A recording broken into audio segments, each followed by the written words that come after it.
belated holidays and Happy New Year! Welcome back to the City of Phear. It may have taken me a while, but as promised, I have one last episode and story for all of you before I go into hibernation mode, rest up a bit, and prepare for Season 2. Got a lot to say about all of that, so stick around to the end of the episode if you want to hear me ramble on a bit. For tonight's story, though, this is one of the first stories I wrote in preparing for the podcast, and knew that no matter how many of them I cranked out, I wanted to save it for the first season finale. Tonight I'm joined by my good friend Jack Pfeifer as we present to you The Soldier in the Guard. It's weird when you experience something so regularly for so long that it's natural to assume that this is just the way things are for everyone. This must be something that everyone experiences, you tell yourself. So even if it's something unpleasant, something you'd like to do without, you just say, oh, well, that's life. Almost embarrassed to admit that I didn't learn that some people actually do sleep pretty soundly throughout the night until well into adulthood. I was having a conversation with an old college buddy of mine, and somehow we got to talking about a lot of health-related stuff. I think it had something to do with us commiserating over similarities with our ADHD symptoms. I'm talking about the importance of getting enough sleep and regular exercise. I started complaining about how poor my sleep generally was and always had been. He said he was really surprised to learn that it's not uncommon for me to, every night, wake up a minimum of 3 to 4 times and not just stirring, waking up for a few seconds and immediately falling back to sleep, but really waking up and having to go through some kind of mental or physical ritual to get myself back to sleep. This is one of those things that have just been the norm for me for as long as I can remember. I just assumed that it was the case for everyone. You know, the normal routine of waking up, going downstairs for a glass of water, maybe watching a show on TV and falling asleep on the couch, or just tiring yourself out enough before getting back to bed.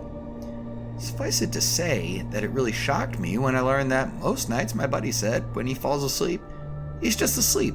Like, completely. He stays asleep all the way through the night until his alarm clock goes off to wake him up for work the next morning. It was pretty mind-blowing, and honestly still is to me this day. Oh, but I wouldn't give to experience that even a few nights a week. When I think of my own experience, I know my overactive mind is generally to blame. Just like with my buddy who I was surprised sleeps soundly through the night, I found it odd when I learned from a bunch of other people that they don't remember their dreams. Like, not that they have some nights, drunken or whatever, that they were passed out so hard and don't remember, but that they actually never remember their dreams. See, I dream vividly every single night. Half of the time, they're run-of-the-mill dreams that just have to do with people in my life, playing my favorite video games from childhood, or watching a cult classic movie. Sometimes I find myself in weird and absurd situations, but the other half is always some type of post-apocalyptic nightmare, where I'm trying to survive a nuclear holocaust, zombie pandemic, or slasher movie killer chasing me. I guess you could chalk most of that up to a bunch of childhood trauma and watching too many scary movies at way too early of an age, but fuck it. What are you gonna do? One thing I dealt with that I thought I knew was a little bit stranger was having recurring home invasion nightmares. Anyone else that has had these knows how terrifying they are. Feels like you just woke up to pee, like usual for anxious people like us, and you hear someone stomping around downstairs or anywhere outside of your bedroom. Usually, you stumble around and figure out how you're going to respond.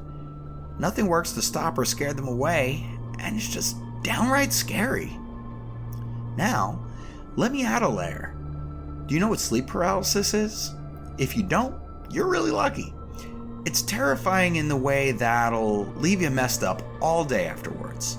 Sleep paralysis is a condition that a small portion of folks like me experience, where they are vivid dreamers, nightmarers, and they just about half wake up through their nightmare. If that isn't clear enough, it's like being in the middle of a bad dream, sort of waking up in your bed, but not being able to move your body at all, because you're not fully awake, just kind of awake though, but you're still experiencing the nightmare. Being just half awake means you're also still half asleep, and in these cases, dreaming. It makes the half-asleep nightmare part feel even more real, brutally real. It's as crazy as it sounds, and while thankfully most of you will never experience anything like this, the reality is there are a shit ton of people like me that deal with this on a fairly regular basis. If you don't believe me, you've got the internet on your phone. Look it up. If you've read or listened to enough horror stories, you probably recognize it's almost become an overdone trope at this point. I don't know if that's a matter of how common it is, or just how horrible it is for the people who do experience it, that everyone feels like they have to write or tell about it. And yeah, I'm no exception. As if there aren't enough gut-wrenching things in this city to be worried about, I have to add this on top of it. From my experience, the worst combo of this kind of stuff is having the recurring home invasion nightmares and sleep paralysis at the same time. Picture yourself. You have a nightmare that someone is breaking down your door or coming through a window, whether it be to ransack your house or murder your whole family. And all of a sudden, you sort of wake up in bed, but you can't move. You can still hear them coming through your house. You can still hear them slowly making their way up to you and your loved ones. You want to wake everyone up. You want to shout at the top of your lungs to warn them. You want to jump out of bed, grab that baseball bat, or whatever you keep to defend you and yours. But even though you're awake, you can't move a muscle. You're completely helpless. This is the type of shit I've had to deal with. And unfortunately, due to living in an old city, that's got more paranormal shit than I can shake a stick at going on at any given time. It wasn't just all in my head. Let me start by telling you about the first bad experience. I don't even remember much of what led up to it other than it was probably the usual stress from work, went to the bar, got a little too drunk, came home, fed the cats, played with the cats some, then went to bed. I woke up so suddenly, I felt like I almost fell out of the bed, except I laid on my back, facing the ceiling, barely able to move. I glanced to my right, saw my wife lying peacefully in bed next to me. I wanted to put my arm around her, but I realized I couldn't control any of my limbs. All of a sudden, I heard a thud that sounded exactly like our front door opening. The fuck? I never forget to lock that before I go to sleep. Did I forget tonight because one too many citywides? I immediately try to jump into defense mode, but once again, I can't fucking move a muscle, other than maybe turning my head ever so slightly. Oh shit. The panic sets in. I try to shake free, but it's nothing but slight twitches here and there. I don't know what's wrong with me. I try to yell out to wake up my wife. I feel my lips moving, my mouth opening, but no sound comes out. I was freaking out. As I try to collect myself and I try to refocus, I start to hear the thumping of footsteps coming up the stairs towards our bedroom. I scream one last time and jump out of my bed, blurry-eyed, groggy, and still screaming, and I scare my cat Finn off of the edge of the bed. I immediately go into the closet and grab a baseball bat I keep there for situations just like this. I stand at the threshold of my bedroom door and I listen for more footsteps. I ready myself for a fight. But there's nothing. I slowly creep down the stairs. Freak out a bit every time a step causes a creaking sound, and slowly flick on the lights and see there's no one anywhere in the house. Nope, nobody at all. I run up the stairs to assure my wife that everything's okay, to only realize, well before I got to the bedroom, that I don't have someone there. My wife and I have been separated for quite some time. I mean, it's been at least a year or so since we shared a bed at this point. I slumped down a bit and let out a long exhale. Sitting at the top of the steps, my head in one hand, baseball bat in the other, trying to collect myself. Finn circled around my legs, meowing the meow he usually makes when he's hungry or annoyed.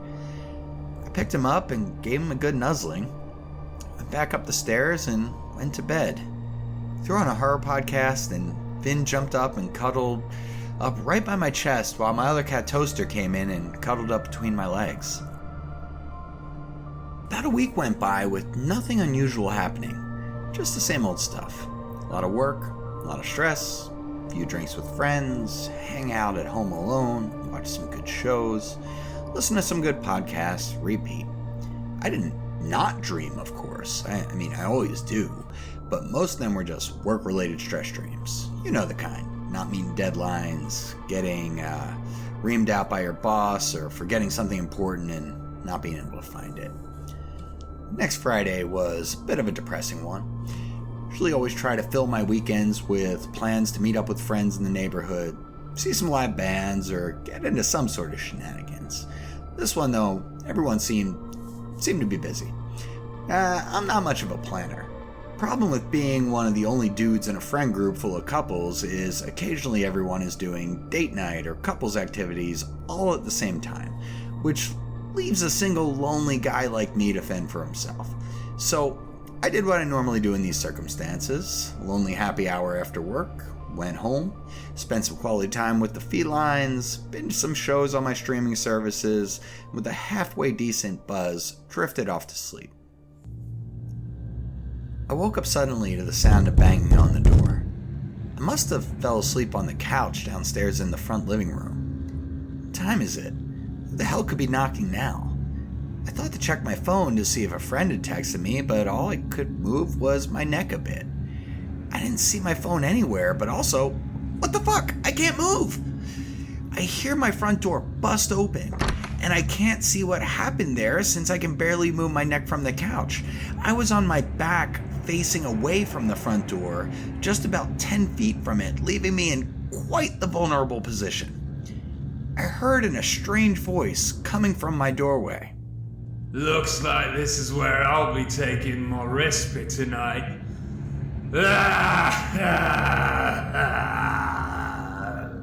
Out of the corner of my eye, I saw a large figure run past me in what looked like a red blur. I immediately panicked, thinking, oh no, I need to protect. Then I realized my wife isn't here. That was just the last bad dream. I heard a bunch of rummaging going on in my kitchen just past my living room.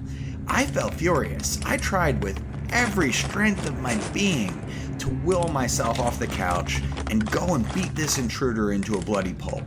But all I can do right now is barely turn my head. I heard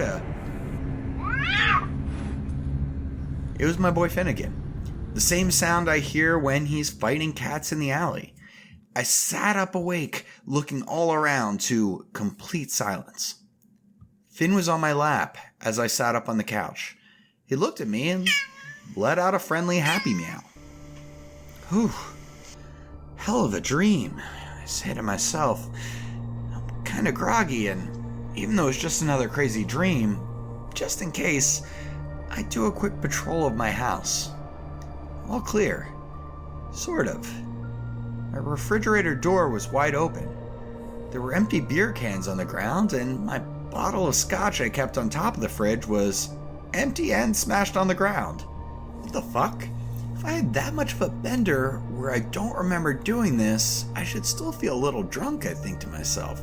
But I feel fine, except for the crazy adrenaline rush going through my body. I was really glad that the next day was a weekend. I really needed to catch up on some sleep. I had some plans to meet up with my friends for drinks around brunch time, but I canceled saying, feeling a little bit under the weather. I mostly sat on the couch that Saturday, binge watching some anime series and trying to piece what happened last night back together the best I could, but I couldn't remember for the life of me drinking the rest of my scotch and smashing the bottle. I ordered a pizza from one of my local spots so I didn't ever need to get out of my pajamas or leave the house. It was a pretty nice, restful Saturday. I wish I could say the same for the nighttime.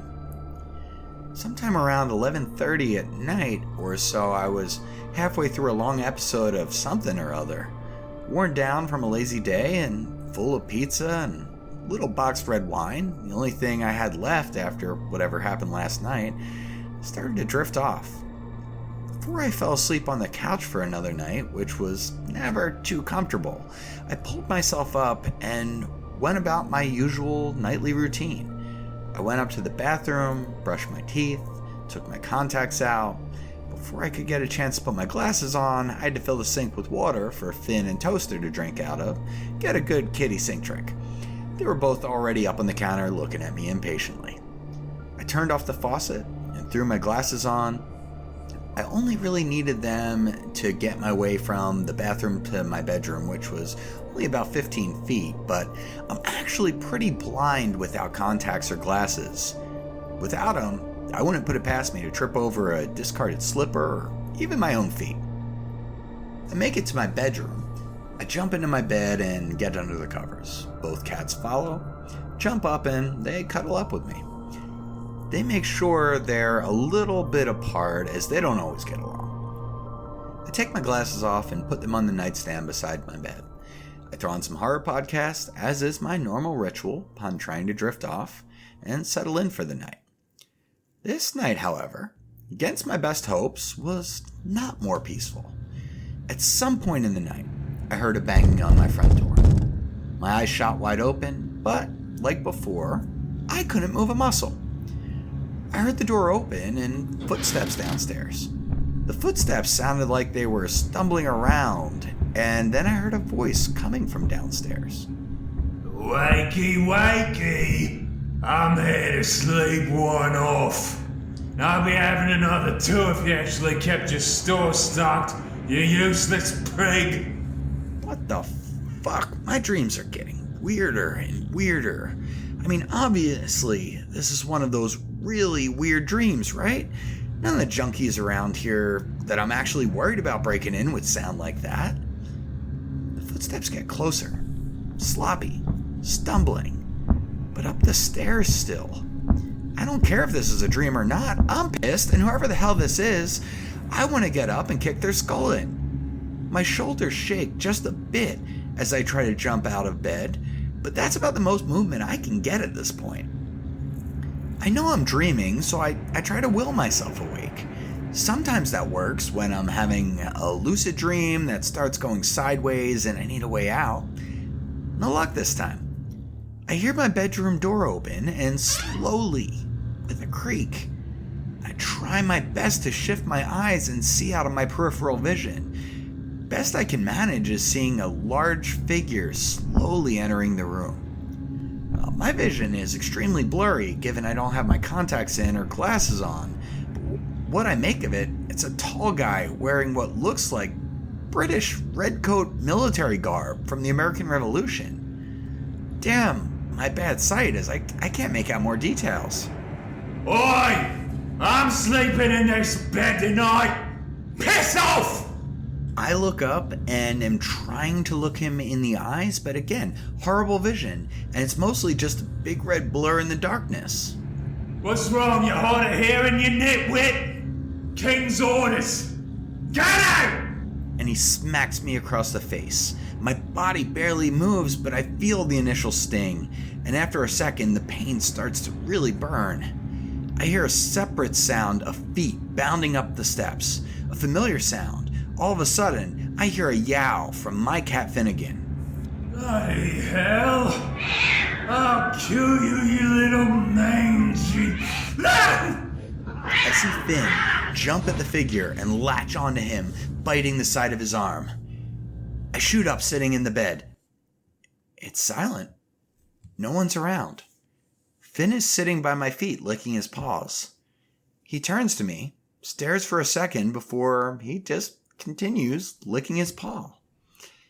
I take the covers off, go into the bathroom to take a piss, and get ready to try to have a peaceful rest of the night. Maybe I should just make a cup of tea or something. Sometimes if I go right back to sleep after the craziest dreams, I just end up right back in them. Still blurry-eyed and groggy, I take a drink from the sink faucet.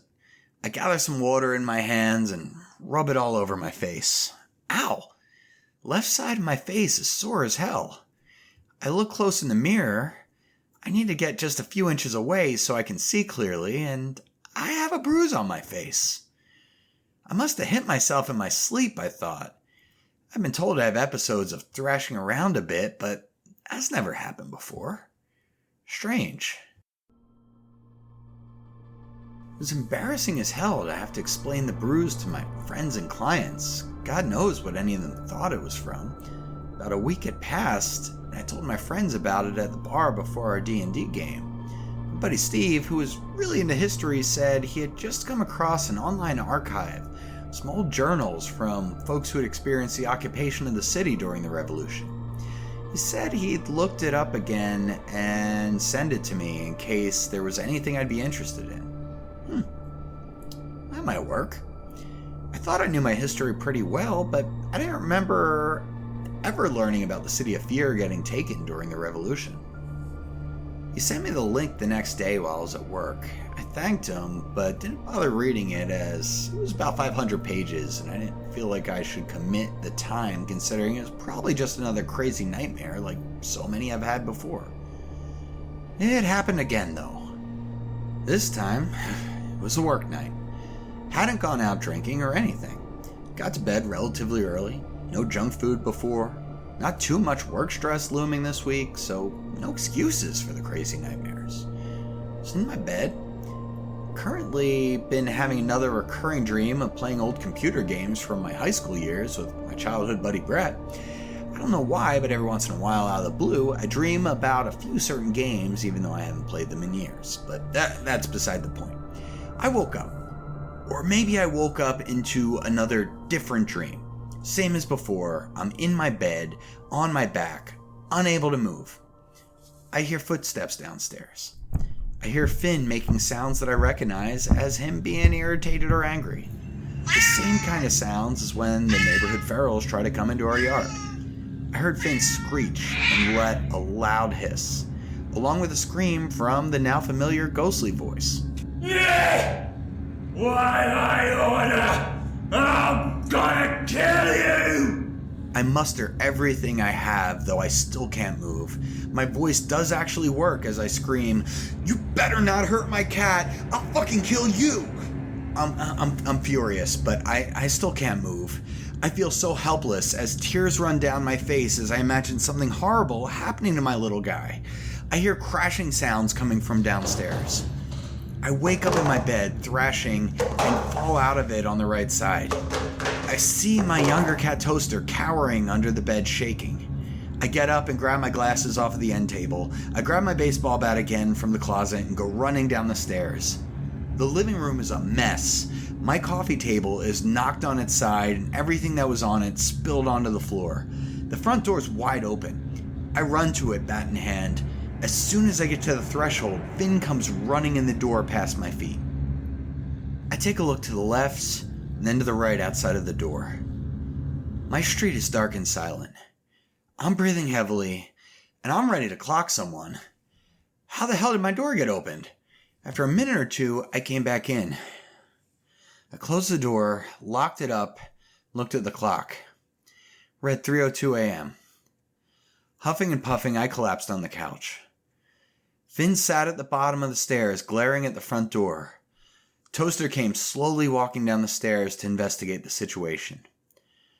Holding my baseball bat in my right hand and burying my face in my left, I shook my head, tired and exhausted. What the hell am I going to do about this? I needed to figure something out. I was pretty sure this wasn't just some crazy dream when I noticed Finn limping a bit when Toaster tried to engage him in a game of tag. I started reading through the journal Steve had sent me, but it wasn't giving me anything. Again, it was really long, and although I was trying to skim to get something useful, it's mostly about life before the occupation and the rising anxiety of the city as the Continental Army was retreating. I monitored Finn for a bit to make sure he was alright before double-checking all the locks and trying to get whatever sleep I could before the next day. Next day, I tried my best to push it all out of my mind, because the next night, I had a darts match to play in the league I'd recently joined. My league took place at a small social club a couple of miles from my house. It was a nice setup with a bar, smoking room on one side, and a banquet hall full of boards on the other. Not surprising given the circumstances, I shot terrible and I lost my match. Tired and somewhat delirious, given the lack of sleep, I licked my wounds at the bar and got myself a double Jameson on the rocks while I talked about my horrible play to one of the old-timers in the league sitting next to me. I say I hate to make excuses, but I always end up doing it. I told him about how I haven't been sleeping and told him about the nightmares I've been having. I thought he'd just laugh it off under his big gray handlebar mustache and tell me I need to shoot better, but he looked very serious when he said, "Boy, it sounds like you've got a haunting. Sometimes, the only way to get rid of a bad ghost is with a good ghost."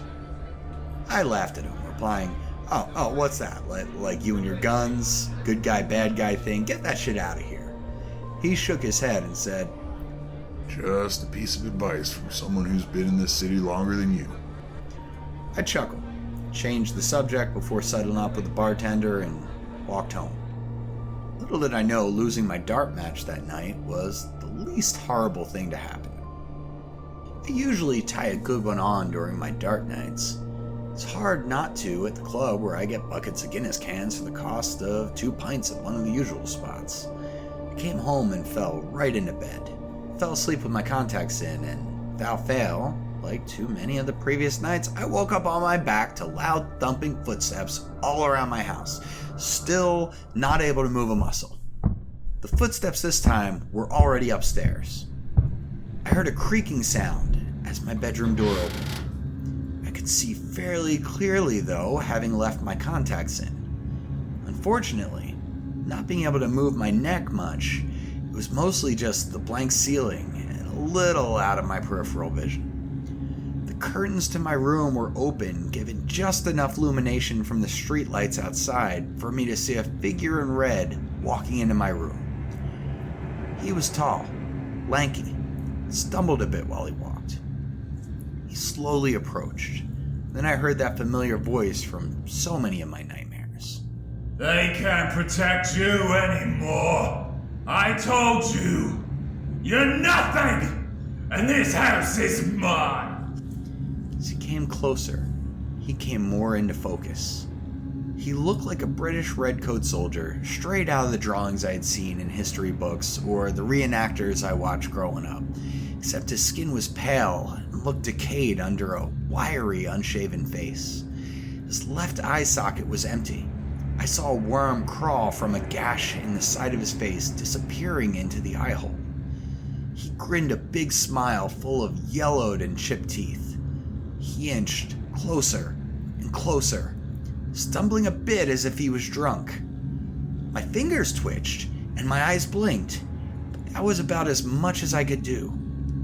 My mind was in full fight or flight, but my body wasn't having it. He walked up to the side of the bed and hovered over me. A thick stream of drool started to run down the side of his mouth, and a drop fell off that dripped onto my chin. His hand shot out and grabbed me by the throat. "Looky here. I'm only gonna say this one time. This is where I'll be resting me bones. And as long as I'm here, there's nothing you can do about it. And if you don't have me my proper substance and provisions every time I come through, I'm going to make you regret the day you were born. You'll be dead!" He gave me a light slap on the side of my face and grinned. He slowly raised a shaking hand to his face, a bony, ghostly white hand that reached into his mouth. He grabbed onto one of his teeth and he started pulling. As he pulled, he started shaking, and a burst of dark blood shot out of his mouth all over me, all over him, and all over my bed. After a few seconds, it gave, and he wrenched a tooth, root and all, right out of his mouth. The blood spray stopped, but a stream ran from his closed mouth down his face. He smiled with his mouth closed as he tried to jam the bloody tooth into my mouth. I tried as hard as I could to keep my lips tight. I could feel the tooth scraping against them. I felt like I was going to be sick. Damn it, why couldn't I move my body?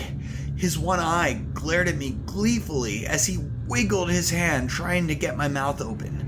My body shook and convulsed, but I still couldn't move past my hands clenching into fists and my jaw trying to lock as best I could. He got past my lips, scraped his tooth against my teeth. Suddenly, I was able to turn my head to the left and spit away, which knocked the tooth out of his hand. He only smiled, gave me another half-hearted slap on the cheek. "I'll be back soon. Make sure you have my drink. He got up and left out of the door of my room. I woke up the next day a little after 10 in the morning. I'd overslept for a work night. I hadn't missed any clients, but I wouldn't be able to make it into the office in time to see my first. Stumbled out of bed and downstairs to my computer. I decided to take the day off as a sick day. I sent emails to all of my appointments to let them know I was feeling under the weather and would see them at our usual time next week. I apologized profusely for giving such short notice. I texted my supervisor to let her know I'd be taking the day off. Once it was all taken care of, I scratched my head and realized just how out of it I really was. The vision of last night replaying in my head hurt a little bit. Probably too many drinks at darts. Wait a minute. It's 10 o'clock. Where's Finn and Toaster?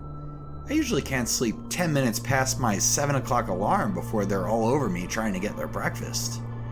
As soon as I realized this, I heard scratching and loud meowing coming from up the stairs. I ran upstairs and followed the sound of the spare room in my house. The door was shut and the sounds were coming from behind it. I opened the door and Finn and Toaster came running out. Finn wrapped himself around my legs and Toaster ran downstairs. Instinctively said, "Oh my God, I'm so sorry. You were in there all night?" Whereas I immediately realized that I never shut the spare bedroom door. I ran to my bedroom with everything from the night before flooding back into my mind. I expected to see a bloody mess all over my bed and sheets, but other than pillows and sheets being all over the place, it looked fairly normal. No blood, no stains. Then I felt a sharp pain in my right foot.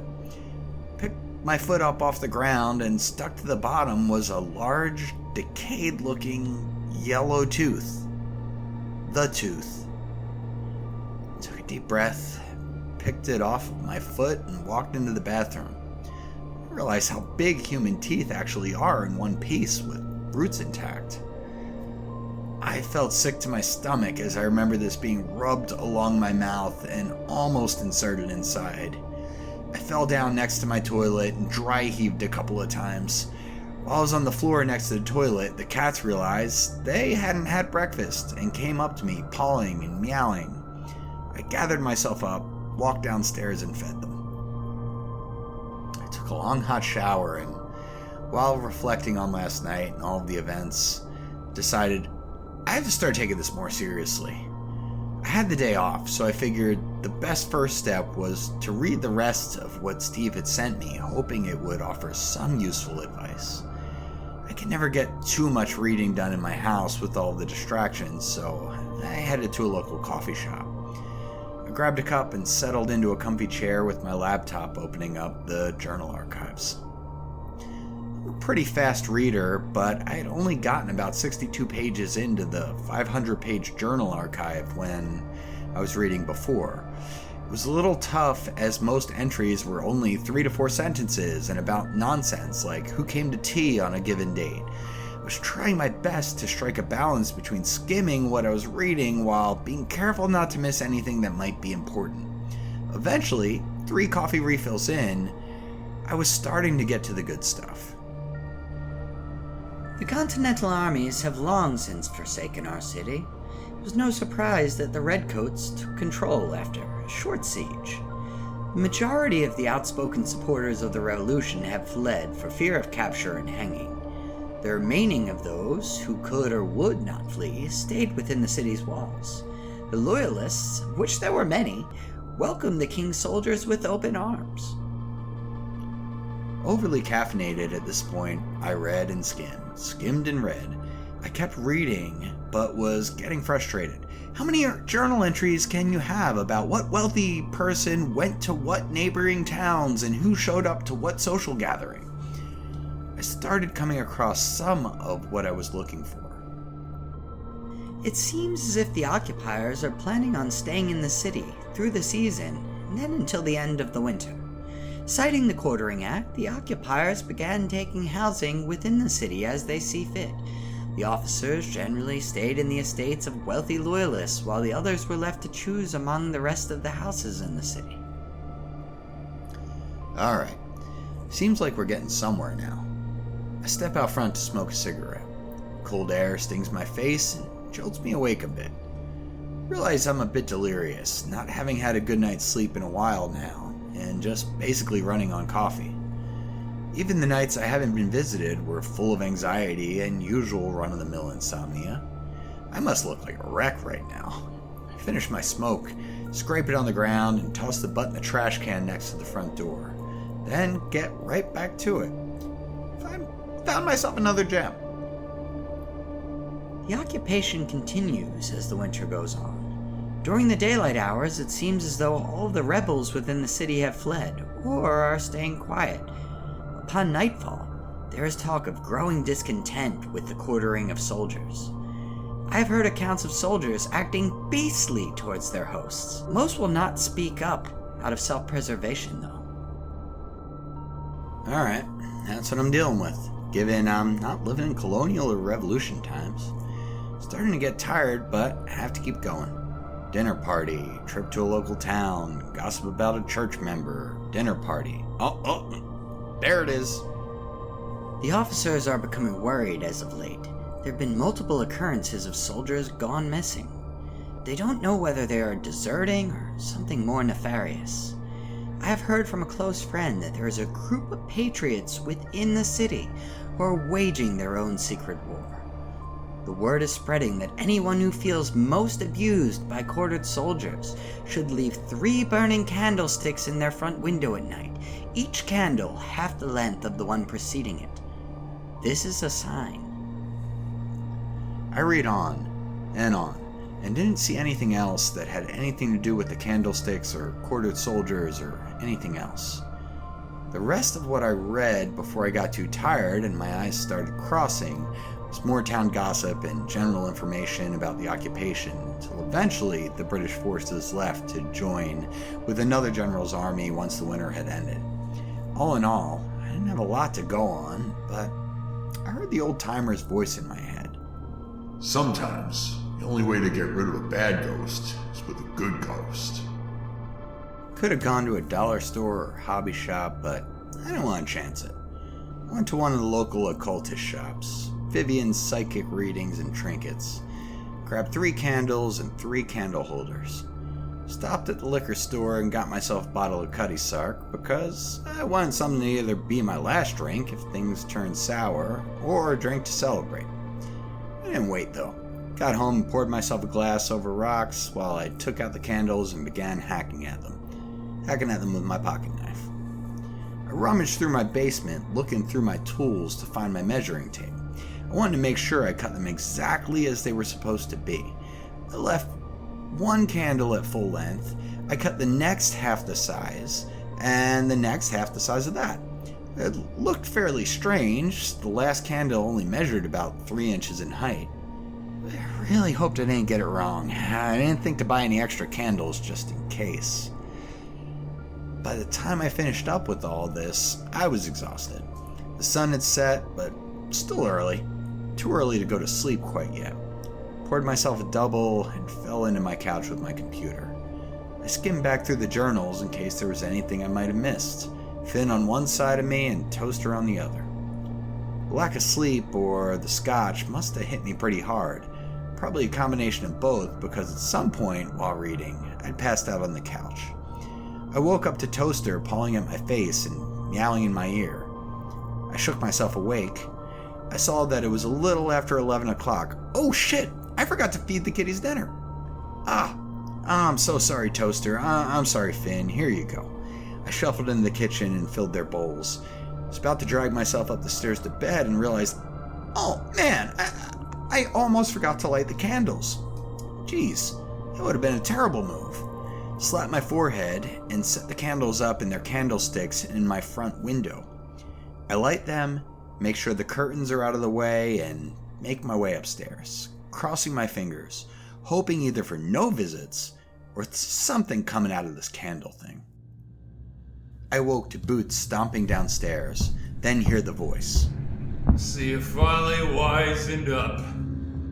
You got some of the good stuff for me. Think I'll have me a few drinks of this, and then I'll be right up, love. I hear the faint sound of a bottle pouring into a glass. Well. Looks like I'm sitting on top of the world now. I'm gonna come up there and snap your little pretty kitty's neck off, and then I'm coming for you. I shudder and try to scream, but once again, no sound comes out of my open mouth. My head can move a little along with my eyes, and I shift back and forth to see as much as I can. Finn is cuddled next to me, awake and alert on my right side, Toaster the same on my left. I struggle to move, to get up. I clench my teeth, and I feel like a vein is going to burst in my head. From downstairs, I hear shattering glass. It sounds like he threw the bottle on the ground or against the wall. That's it. It's time you get what's coming for you. He sounds extra drunk tonight. I hear footsteps slowly coming in my direction. I hear them slowly come up the steps, one at a time. All of my muscles tense, and I try one last time to jump out of the bed, and nothing. Tears are running down my face again, and I'd be sobbing if my body would allow. At this point, I'm more worried about my cats than me. I need to protect them. A few more thuds. He's getting closer. This is it. I heard a crash from downstairs, and I hear what sounds like the front door swing open. I hear a cacophony of voices. I hear my intruder startled yell, What's the meaning of this? Do you know who I am? What are you doing to me? Before I hear what sounds like a series of loud crashing sounds. I hear the sound of something or someone falling down the stairs with a steady, and then a loud scream. And then eventually, silence. I still can't move. I try. There's a few seconds of silence. Just as I'm about to exhale, I hear footsteps coming up the stairs again. I close my eyelids and tears stream down my face. I try to shake my body just enough to scare the cats away so they'll run and hide, but they won't leave my side. I see the shadow of a man crossing the threshold to my room. I shift my eyes enough to see. Not what I was expecting. Not the nightmare in red garb, but a regular-looking man. Shorter, wearing off-white, colonial peasant-looking clothing and a blue tricorn hat. He looks pale, sickly, and serious. He looks at me, looks at the cats, then stares back at me. Stands there for almost a minute. I try to move, but I still can't do much more than turn my head slightly in his direction to get a better look. Once my eyes lock with his, he simply touches his hat, nods, gives the subtlest of smiles before turning around and leaving my room. I hear footsteps rush downstairs. More commotion for a minute before hearing my front door slam shut. I don't remember anything else other than waking up the next morning. Nothing in my house looked out of place except the candles were gone out of the candle holders in my front window. I also need to get another bottle of whiskey.